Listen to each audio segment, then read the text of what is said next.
Oke, selamat pagi anak-anak, apa kabar? Pastinya semuanya kabar baik.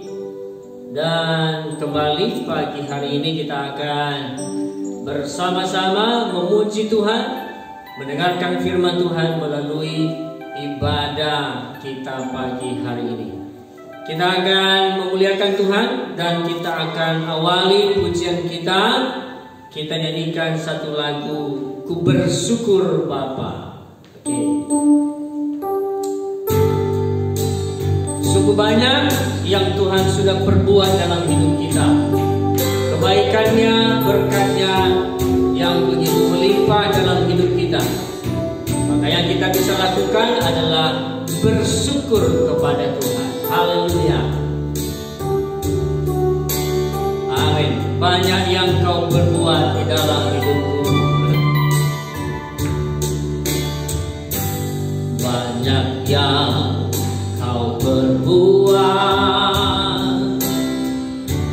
di dalam hidupku. Rancangan indahmu terjadi di hidupku.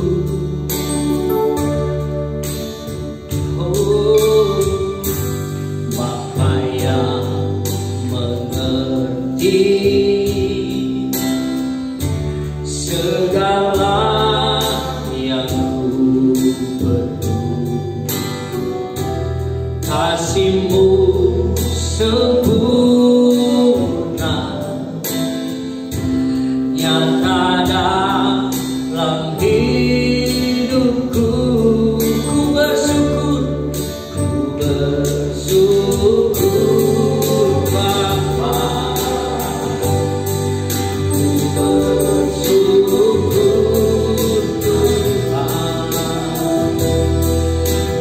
Kasih setia di dalam hidup, ku bersyukur.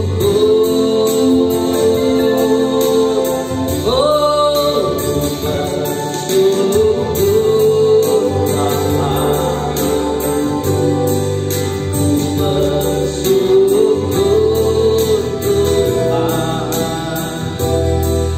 buat kasih setia dalam hidup. Ku bersyukur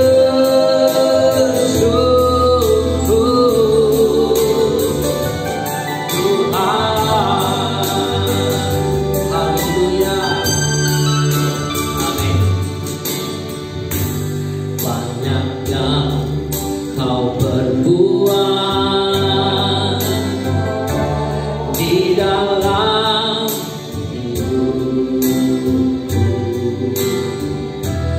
rancangan indahmu terjadi di hidupku. Haleluya. Bapa yang mengerti segala yang ku kasih-Mu sempurna terjadi di hidupku. Ku bersyukur Bapa, ku bersyukur Tuhan, buat kasih setia di dalam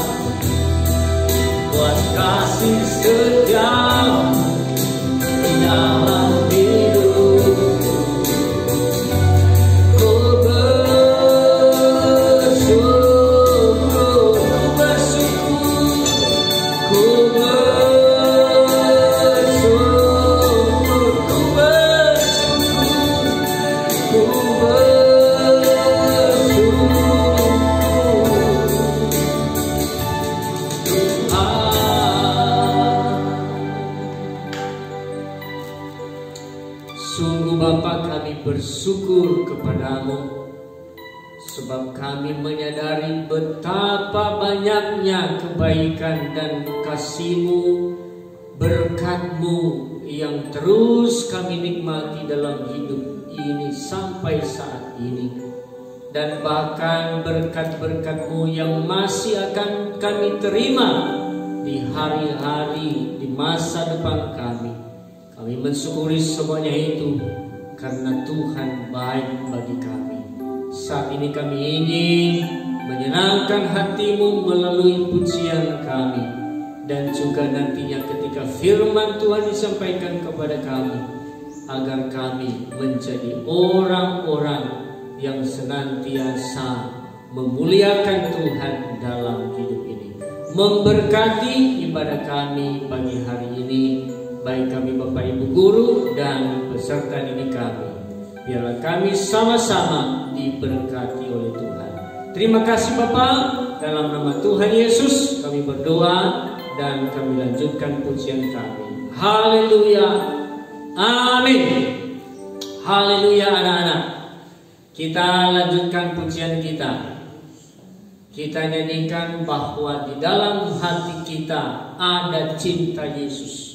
Ya, kita nyanyikan sebuah lagu yang berkata, hari yang terindah ketika aku jumpa dengan Yesus yang menjadi kekasih hatiku. Haleluya.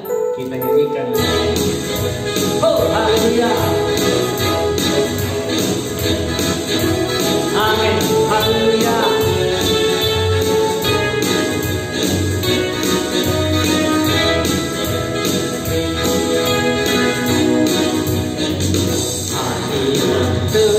Indah ketika ku jumpa dengan Yesus yang menjadi kekasih hatiku. Walau banyak rintangan jalan yang dihadapan, kasih-Nya kini jadi kuatku. Di hatiku ada cinta-Nya, di hatiku ku cinta padanya.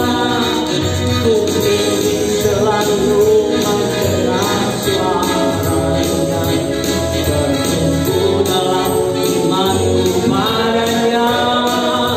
Di hatiku ada cinta-Nya, di hatiku ku cinta padanya. Ku ingin selalu mendengar suara-Nya, bertumbuh dalam imanku padanya. Oh haleluya. Yang terindah ketika ku jumpa dengan Yesus yang menjadi kekasih hatiku.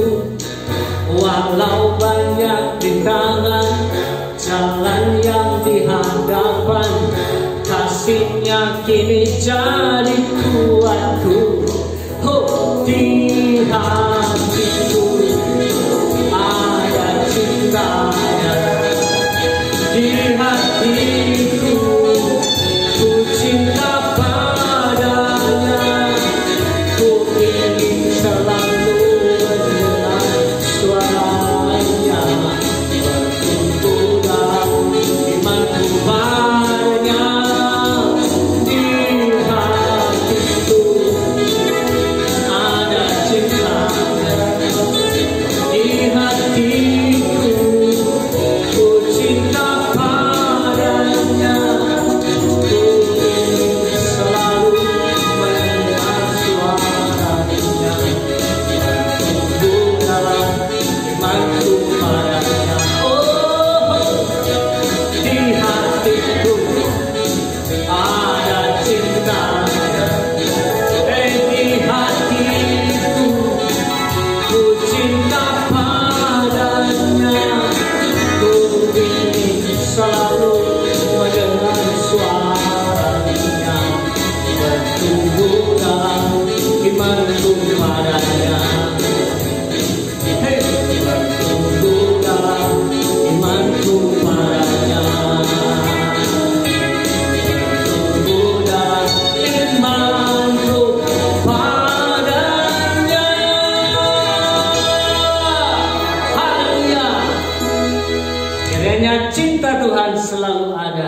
Ya, haleluya. Tuhan Yesus kiranya selalu ada di dalam hati kita. Kita akan mendengarkan firman Tuhan. Kita persiapkan hati kita dan kita naikkan sebuah pujian. Kau berfirman dan sembuhkanku. Apapun yang terjadi dalam hidup kita, kita harus yakin tanpa ragu akan kasih Tuhan selalu ada bagi kita semuanya. Haleluya, kita nyanyikan lagu ini. Apapun yang terjadi.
Sungguh Tuhan, bahwa kami hanya percaya kepada Tuhan Yesus, satu-satunya andalan hidup kami dalam hidup ini, sehingga apapun yang terjadi, kami tidak pernah ragu kasih-Mu, karena Engkau selalu ada buat kami dalam setiap situasi keadaan yang kami hadapi.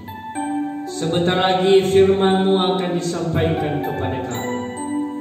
Kiranya Engkau mengurapi hamba-Mu dengan Roh-Mu yang kudus, dan juga anak-anak didik kami, siswa kami yang ada di rumah, yang mendengarkan firman Tuhan. Urapi Tuhan, supaya firman-Mu tidak datang dengan sia-sia saja, tetapi akan bekerja dan berkarya di dalam hati setiap pendengar, dan yang mendengarkan firman Tuhan, amat terlebih yang melakukannya, akan diberkati luar biasa oleh Tuhan. Kami sambut firman-Mu dalam nama Tuhan Yesus Kristus. Haleluya. Amin. Salam anak-anakku dari kelas 1 sampai kelas 6. Bagaimana kabar kalian semua? Puji Tuhan, semoga kalian selalu sehat, selalu diberkati oleh Tuhan dan penuh dengan sukacita. Ya, pada kesempatan kali ini Bunike tidak akan menyampaikan tentang materi pelajaran komputer ataupun tentang ulangan komputer. Namun, pada kesempatan kali ini Bunike akan menyampaikan firman Tuhan yang begitu indah yang akan kita pelajari dan kita mendengarkan bersama. Untuk itu, sebelum kita mendengarkan lebih lanjut tentang firman Tuhan, silakan kalian mengambil Alkitab, kalian siapkan Alkitab, kita akan membacanya di 1 Samuel 10 ayatnya yang pertama sampai 16. Ya, kalian bisa membacanya di rumah kalian masing-masing. Baik, pada waktu itu bangsa Israel telah berhasil menempati tanah perjanjian, yakni tanah Kanaan. Tuhan Allah memilih Samuel untuk menjadi hambanya saat itu. Samuel masih sangat muda, namun oleh orang tuanya, Elkana dan Hana, ia diserahkan kepada Imam Eli. Selanjutnya, Samuel tinggal bersama Imam Eli dan turut ambil bagian untuk melayani Tuhan. Samuel tumbuh menjadi seorang nabi Tuhan, juga melayani sebagai seorang imam dan menjadi hakim atas umat Israel. Ketika Samuel memasuki usia lanjut, para pemimpin suku-suku Israel meminta kepadanya untuk mengangkat seorang raja bagi mereka. Awalnya Samuel menentang permintaan tersebut, karena bagi Samuel hanya Tuhan satu-satunya raja atas seluruh umat Israel. Jika umat Israel menginginkan seorang raja bagi mereka, ini memperlihatkan ketidakpercayaan mereka kepada Tuhan. Namun, ketika Samuel berdoa, Tuhan memerintahkan supaya Samuel bertindak dan mengangkat seorang raja atas Israel. Samuel pun bertindak sesuai dengan petunjuk dari Tuhan, yakni memilih Saul dari suku Benyamin untuk menjadi raja. Ketika Samuel berjumpa dengan Saul sesuai dengan kehendak Tuhan, maka Samuel menuangkan minyak ke atas kepala Saul dan menyatakan bahwa dia dipilih oleh Tuhan Allah untuk menjadi raja atas umat Israel. Selanjutnya, Samuel menunjukkan beberapa tanda yang akan didapati oleh Saul sebagai tanda bahwa Saul memang dipilih oleh Tuhan sendiri dan Tuhan berkenan mengurapinya. Salah satu tandanya adalah saat Saul tiba di Gebea Allah, ia akan berjumpa dengan serombongan nabi yang turun dari bukit pengorbanan dengan membawa berbagai alat musik. Kalian bisa membacanya di ayat yang kelima. Saat itu terjadi, maka roh Tuhan akan turun atas para nabi, dan Saul juga turut menerimanya. Saat Saul berpaling hendak meninggalkan Samuel, maka saat itu segala tanda-tanda yang disampaikan Samuel terjadi pada hari itu. Ketika Saul tiba di Gebea, ia berjumpa dengan serombongan nabi dan roh Allah berkuasa atas para nabi itu juga atas Saul. Maka Saul turut bernubuat bersama dengan para nabi. Peristiwa ini membuat banyak orang yang mengenal Saul menjadi takjub dan penuh keheranan. Setelah Saul mengalami kepenuhan Roh Allah, ia kembali pulang. Peristiwa Roh Tuhan yang turun ini bukan hanya terdapat dalam Perjanjian Lama, melainkan juga dalam Perjanjian Baru. Kisahnya dicatat dalam surat Kisah Para Rasul, pasal yang kedua, ayat yang pertama sampai ke-13. Kalian bisa membacanya di rumah. Dalam Perjanjian Baru yang menerima kuasa Roh Kudus adalah para rasul. Saat para rasul penuh dengan Roh Kudus, maka mereka berkata-kata dalam bahasa yang berbeda-beda sesuai dengan bahasa yang dipakai oleh orang-orang yang saat itu berkumpul di Yerusalem. Banyak orang yang terheran-heran karena mereka berasal dari berbagai daerah, namun mengerti perkataan para rasul. Padahal sebenarnya, para rasul itu berasal dari satu daerah yang sama, yakni Galilea. Peristiwa turunnya Roh Kudus dalam Perjanjian Baru dikenal juga dengan Pentakosta, yang terjadi pada 50 hari setelah peristiwa Paskah. Sedangkan dalam Perjanjian Lama, Pentakosta merupakan waktu bagi orang Yahudi untuk merayakan panen gandum. Bisa kalian buka di Imamat pasal yang ke-23 ayat 15 sampai 21. Melalui kedua peristiwa dalam Alkitab ini dapat dipahami bahwa ketika Roh Tuhan atau Roh Kudus telah berkuasa atas seseorang, maka ia akan menjadi pribadi yang patuh. Orang yang benar-benar dikuasai oleh Roh Kudus akan melakukan seluruh kehendak Sang Roh tersebut. Namun, perlu dipahami bahwa turunnya Roh Kudus hanya terjadi sesuai dengan kehendak Tuhan. Sebagai umat percaya, masing-masing orang telah menerima Roh Kudus di dalam dirinya. Roh Kudus itulah yang seharusnya senantiasa didengar dan orang patuh kepadanya. Karena Sang Roh itulah yang terus menuntun hidup orang benar tetap berada di jalan kebenaran. Ya, demikian firman Tuhan yang bisa Bunike sampaikan. Judul renungan hari ini adalah patuh mendatangkan berkat. Baik, Bunike akan memberi pertanyaan. Pertanyaannya untuk kelas kecil adalah, siapakah nama ayah dan ibu dari Samuel? Bunike ulang, pertanyaan untuk kelas kecil, siapakah nama ayah dan ibu dari Samuel? Sedangkan pertanyaan untuk kelas besar, apakah tanda bahwa Saul telah dipilih oleh Tuhan? Bunike ulang untuk kelas besar, apakah tanda bahwa Saul dipilih oleh Tuhan? Baik, demikian firman Tuhan yang dapat Bunike sampaikan. Semoga kita terus bertumbuh, terus berproses dalam iman. Bunike akan tutup. Mari kita satu hati, kita berdoa. Tuhan Yesus, terima kasih untuk segala penyertaan-Mu Tuhan, sehingga kami boleh dapat mendengarkan kembali Tuhan, firman Tuhan yang begitu indah. Kiranya Engkau menjadikan kami anak-anak yang patuh, anak-anak yang taat kepada Engkau Tuhan. Sebentar juga anak-anak-Mu akan melakukan aktivitas, kiranya Engkau berkati, kiranya Engkau memperlancar kegiatan belajar mengajar hari ini Tuhan. Inilah yang menjadi doa dan seru permohonan kami, hanya di dalam nama Tuhan kami Yesus Kristus. Haleluya, amin.